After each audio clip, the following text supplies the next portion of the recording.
defending the free market, and making the moral case for capitalism. The Justin Moore Show. Hey everybody, welcome to the Justin Moore Show. Now guys, let me just first say here, as I finished last week's podcast, I was pointing out how there's really not that much of a difference between, Donald Trump and Hillary Clinton.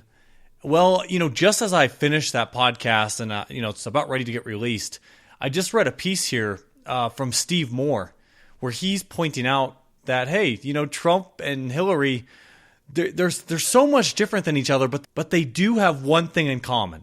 And I just have one statement I want to read from his article just to kind of, wrap up from last week's show, because I just really wanted to bring this up.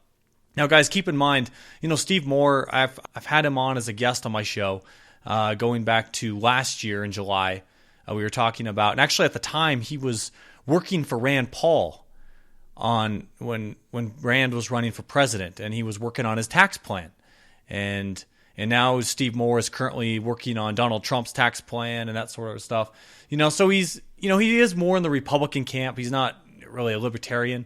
But still, I like Steve a lot. He's a great guy. But, we just don't quite see eye to eye on a lot of these things because, as I said, he is a little more Republican. Now, let me just read this here, and let's just react to this.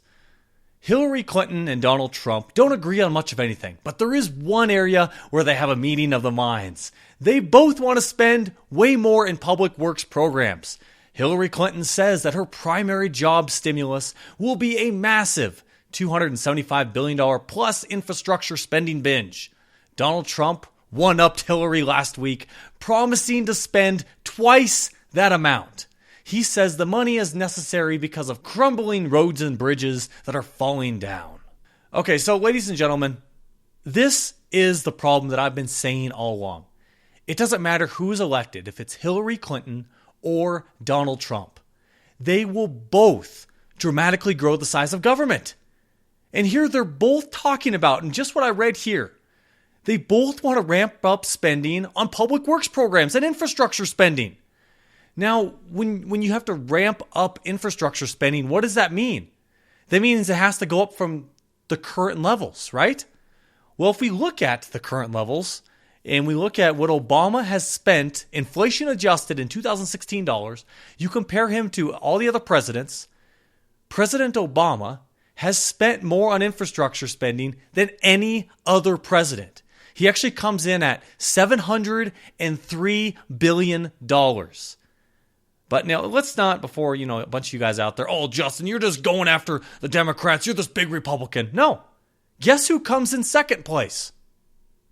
Yes, George W. Bush, or Bush 43. He comes in spending $615 billion in infrastructure spending. And keep in mind, this is all in 2016 adjusted dollars. And you know what's interesting here? And actually, if you look at the top four people, so I've listed the top two. Guess who is in third? Yeah, Bill Clinton is 3. And number 4 is Ronald Reagan. So what do we have here? We have 2 Democrats and 2 Republicans who are the largest spenders on infrastructure spending of all the presidents. This is why I was going after Rush Limbaugh, pretty hard on last week's podcast.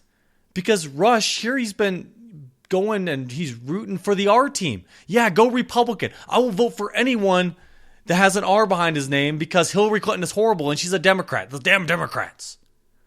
But what I just pointed out here is that both parties are contributing to the problem. And actually, just looking at the top 4 equally, 2 Republicans, 2 Democrats. And actually, just to kind of put these numbers I've just said into context, with Obama spending $703 billion on infrastructure spending, and and Bush has spent $615 billion.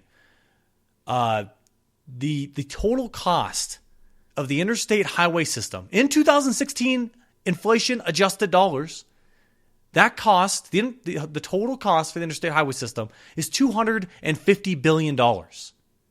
Yeah, that is how much money is being spent on infrastructure right now. And here we have Donald Trump, Mr. Republican, The guy who's supposed to, help and supposed to be incredibly better. He's supposed to be amazing compared to Hillary Clinton, where he's going to somehow fix our problems. When he's talking about crumbling roads and bridges, when we've spent more on infrastructure these last few decades in the history of the United States.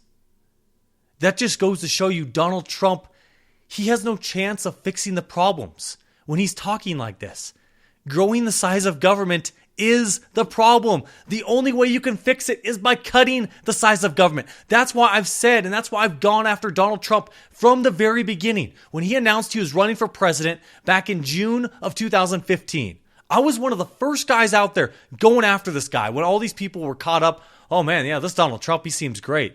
And actually, I'm probably going to take some heat from some of you guys because there are probably still a few Donald Trump supporters out there who listen to my show. But I'm guessing a lot of you have left because, I throw a few punches around here. I'm going to tell you guys what's on my mind. I'm not just going to, I was going to say, I better not use that word. The P word, footing around. I don't know if, I want to keep this kid friendly here. And actually just to kind of show you guys, the debt problem. And actually what I want to do on today's show, I really want to dig into the economy and, what's really going on out there. And actually, before I really jump into those numbers, so I have this piece from the New York Post. This was from August 8th. It's by John Crudele, if I'm saying that correctly. And in this piece, John is referring to Trump recently talking about his trade deals, okay? This is what he says. Isolation, he said, is not an option, but trade deals need to be good for America, Trump added, in criticizing the North American Free Trade Agreement, which was signed during the Bill Clinton administration, and the Trans-Pacific Partnership deal now being negotiated with a dozen Pacific Rim nations. Okay, I agree with Trump here to a certain extent, where, but just not for the same reasons as Trump is suggesting here. I'm against NAFTA and the TPP because they're horrible, but they're horrible from my perspective because it's government managed trade. But here's Trump saying that no, these deals, NAFTA and the TPP, they're bad because they're bad deals, and if you elect Trump as president, he's going to pass great deals. They're going to be amazing deals, believe me. Because Trump, he wrote the book, The Art of the Deal. And now you guys remember from last week's episode, I was really digging into The Art of the Deal and several quotes in that book, how it basically shows exactly what Trump is doing today. It's incredible. And that was written, back in 1987. But see, Trump, by pointing out that, we just need to work on better deals, again, he's missing the boat. Just like he missed the boat when I started the show talking about infrastructure spending. He's missing the boat here because if you still want trade deals, you just need better ones because Donald Trump's this amazing negotiator. We're still going to have government managed trade. And we should have pure free trade with no trade deals at all. Like Trump, when he's saying that he's this incredible deal maker, but when you have the government still involved, and we're the largest economy, sure, we could, maybe push smaller countries around and, boss them around and maybe get a little bit better trade deals than what we have now. But you think about it, that doing what Trump wants to do, and you've heard his tough talk on China, and now he wants to go after those guys, and they're the worst currency manipulators ever, Trump just going after these guys. Trump as president, I think he would lead to a lot of tensions, with trying to push through his deals. And, tensions between countries, that often leads to war. So, I don't think that's really good for trade or, the future of the republic. So, again, Trump, as I've stated many times, wrap up this part on trade very simply. We need to just have a free market. We don't need these 1,000-page trade deals. But Trump, he's status quo. But he just says things in a way that makes it sound a lot better than what you hear from these average politicians out there, who, they're just not entertaining when they speak, and they very monotone, and, they're just boring. But Trump, he's an interesting guy, and he just says things in a way that's that attracts people to him and his message. And like pointed out in last week's show, Trump plays to people's fantasies, how he's going to build this beautiful wall. Okay, now anyway, enough about trade talk here. Actually continuing on with this piece here by this John Crudele, he points out and he's talking about the national debt. And he has this right here. When Trump was speaking, the U.S. debt was $19.417 trillion. That's equal to $59,901 per citizen and $162,311 per taxpayer. Those are dismal numbers that get worse with every tick of the debt clock. Okay, here we go. Those are huge numbers. And you guys have remembered me talking about on my show, going back months ago. There's a statistic going around. I can't remember it exactly, but I want to say it's over 60% of Americans today. They don't have more than $1,000 in savings. They couldn't cover an emergency in excess of $1,000. I mean, that's horrible. And what I just read to you guys here was that based on the national debt right now, the average United States citizen owes almost $60,000. Well, how is that sustainable when more than 60% of the population doesn't have more than $1,000 to their name? Yeah, that's how unsustainable our debt situation is right now. And just that, looking at it in that small way. And then we look at the jobs numbers. Okay, sure, the last 2 months have been, they've been decent job numbers. We 2 months in a row coming in over 200,000 plus a month in jobs, increase in jobs. Which it is. It's seen as really good, and the economy is roaring back. A lot of these experts are thinking now. But is that really the case? Well, going back and looking at an earlier post from this John Crudele from August 5th, when he was writing at the New York Post, he's looking at this, and he points out, now let me just read this. The raw data shows that there were 144.185 million jobs in the U.S. during July. That was down from 145.215 million jobs in June, meaning the U.S. lost 1.03 million jobs last month, meaning the U.S. lost 1.03 million jobs last month. Okay, so how did this happen? When we're talking about, and when I just read to you guys, you hear all the statistics coming in from the government, how we're getting 2 months in a row of over 200,000 plus jobs being created.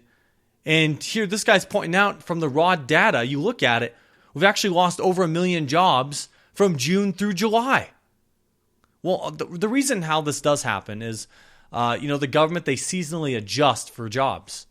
Like during the summertime, you have a lot of teachers who are essentially, they're unemployed, because they don't go back to school until late August, early September, when school starts up again. So then they're considered employed. So the government seasonally adjusts, to make up for this. And also they have seasonally adjust, December, when you have seasonal jobs being created there because of the, shopping season and so forth. But the seasonal adjustments they make on their computer models, they're based on the previous 5 years. So if you had really poor job performance the previous 5 years, and so if you just have job performance that's a little better than the 5 previous horrible years, well then, okay, sure, the job numbers look pretty good, and you're seeing really good increases. And then, of course, you have, the discouraged workers out there who aren't counted in the labor market because they stopped looking for jobs. And that's the reason why we have this unemployment rate at 4.9% today. It's like, well, yeah, that looks good. And actually, that's pretty much considered full employment. So you just looking at those basic job numbers, you'd think, yeah, the economy is doing great. But it's not. And actually, just recently, I'm sure you guys heard from Ford Motor Company. You had some executives out there pointing out, hey, we're seeing that, we're predicting the next few years, it's probably going to get worse for us. We've already, the good years we've already had. It's only going to get worse from here, essentially. And actually, I have just a few quotes here from this article from Detroit News from August 2nd. And it says, according to Auto Data Corporation, Ford Motor Company sales fell 3%. General Motors sales dropped 1.9%. And this was in July. And actually, I think Fiat Chrysler, they actually ticked up percent or two. And then they also say in the article here, and I found this really interesting based on what I've said in previous podcasts, and the economic trends that drove the industry's record growth in recent years, easy credit, high consumer confidence, and a stable job market are still in place. But some say that growth is reaching a natural end after a 6-year stretch. We just think it's a tougher environment, said Mark Leneve, Ford Vice President of U.S. Marketing, Sales, and Service. My dad used to say, trees don't grow to the sky. Okay, here we go. The Vice President of U.S. Marketing for Ford. This guy's saying, you know what? We think it's a lot tougher environment for us. Yeah, sure, we've had a good 6-year-long run. This is great. And what was interesting, what I just read there, how they're pointing out how this record growth has been because of easy credit, high consumer confidence, and a stable job market. You know, I was pointing out how the easy credit, these low interest rates, have encouraged a lot of people to buy cars who have no business buying cars. And then we have record numbers of subprime loans in the car industry.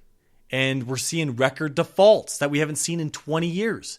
This is the case I've been making on my show for, over a year and a half now, where I basically see that there's going to be a fantastic time to buy vehicles because of we've had a glut of new cars out there and a lot of people buying cars who should not have been buying cars. And actually, I have just a few more quotes I want to read here from the article that suggest exactly what I'm saying right here. Some analysts are lowering their full-year forecasts and expect smaller growth potential will lead to bigger discounts to move cars off the lot and maintain market share. Sean McAlladin, chief economist for the Center for Automotive Research. Quote, 7 years of growth in auto sales is coming to an end, he said. And then here's another quote from this Sean guy. We're resorting to price breaks and other sorts of gimmicks to keep sales at a sort of plateau. Yeah, that's exactly what I've been saying. Go back. I've had 2 podcast episodes talking about the car industry. And I've been saying, hold off on buying your new car because they're gonna be forced to lower prices on vehicles so they can encourage growth because demand is starting to fall for these guys. And we have an oversupply of new cars out there because of all this easy credit thanks to the Fed. And this is exactly what this guy said. They're resorting to price breaks and all these sort of gimmicks to keep sales at sort of a plateau. That's exactly what's happening right now. So, and the things I've been saying on my show here, just like, for example, like with the car industry, how many experts out there have you heard talk about this? No one. They're not talking about this. You go listen to your, the typical news. Oh yeah, people are buying cars. Oh yeah, fantastic time to buy cars. Take advantage of these low interest rates. Well, the low interest rates have actually helped push up the prices of new vehicles. Look at the average cost for a new car today. I think it's around $35,000. What was that amount 10 years ago? It was around $20-some thousand. Look at the cost of these new pickups, the new F-150s. You're looking at $50,000 to $60,000 for a new pickup. I mean, it's crazy how high these costs have gotten. And of course, when interest rates do eventually tick up, principal amounts will actually come down. And like this guy's suggesting, hey, they want to keep that demand up, or at least at a sort of plateau. They're going to have to keep raising, incentives to keep new people coming in. And so it's going to keep getting better and better for us. It's going to become a buyer's market. So that's why I've told you guys, just hold off on buying that new car. And finally, here's some evidence that I seem to have been correct on that. And now let's just look a little further into the economy. Let's look at GDP growth. Okay, so we had first quarter this year. Annualized growth was at an anemic 0.8%. Okay, then we had the second quarter, which recently was released. And the Atlanta Fed was predicting that, hey, the GDP is going to be at 2.4%. The economy's growing. Things are doing fine. Again, here's these experts, the Atlanta Fed. And actually, their prediction of 2.4% was horribly wrong. Instead, GDP growth came out for the second quarter at 1.2%. Talk about a miss. You're missing it by over 50%. Again, guys, these are the experts. These are the guys we're supposed to be paying attention to. These are the guys that most people rely on. And a lot of these people you hear, these commentators on TV, oh yeah, well, they're just going along with what the Fed says. Yeah, the economy's improving. No, they've been wrong the whole time. Ever since I've started my podcast, going back to 2014, I've been saying our economy is not growing. Our economy is not recovering. Here we are, 2016. We are in the second half of the year, okay? And we're still not improving. Obama's 8 years in office are almost over, and we still haven't seen a recovery. Oh man, I tell you what. And then we look at now the Atlanta Fed. Again, here's these experts, the guys who were horribly wrong about the prediction for quarter two, where they're wrong by about 50%. And they're predicting that third quarter GDP will be at an annualized rate of 3.8%. I'm guessing that they're way, way off again. And actually keep in mind, during Obama's presidency, and actually I used this stat months ago on my show, and I intended to use it when I was giving my opening remarks, when I was moderating that panel at Freedom Fest, where I meant to say this, but yeah, again, I simply forgot to mention it. But now you're hearing a lot of people mentioning this statistic. But during Obama's presidency, we haven't seen a single year of GDP growth over 3%. And here's Obama. He's been in office. He's just about to finish his 8th year. He's never seen GDP growth over 3%. This has not been seen in modern American history. I mean, this is horrible. But of course, that prediction, that could end. He could magically somehow get his over 3% GDP growth if these last 2 quarters of this year go gangbusters. Things go crazy. But my guess is no. The economy, it still seems to be slugging along. That's what a lot of the data is telling us. And you're looking at factory orders. You're looking at business investment is basically at 2-year lows right now. It definitely seems like we're at a slowdown, and it's not a tick up in the economy. And so it's clear we're not in a recovery. You know what? Here's another way to look at this too. Okay, sure, we've had. What have we had under Obama? Here we've had this horrible growth. He hasn't seen GDP growth over 3% for 8 years now. And what have we done during Obama's entire presidency? It's been Keynesian stimulus plans, right? Government spending money, trying to spur up demand, increase aggregate demand.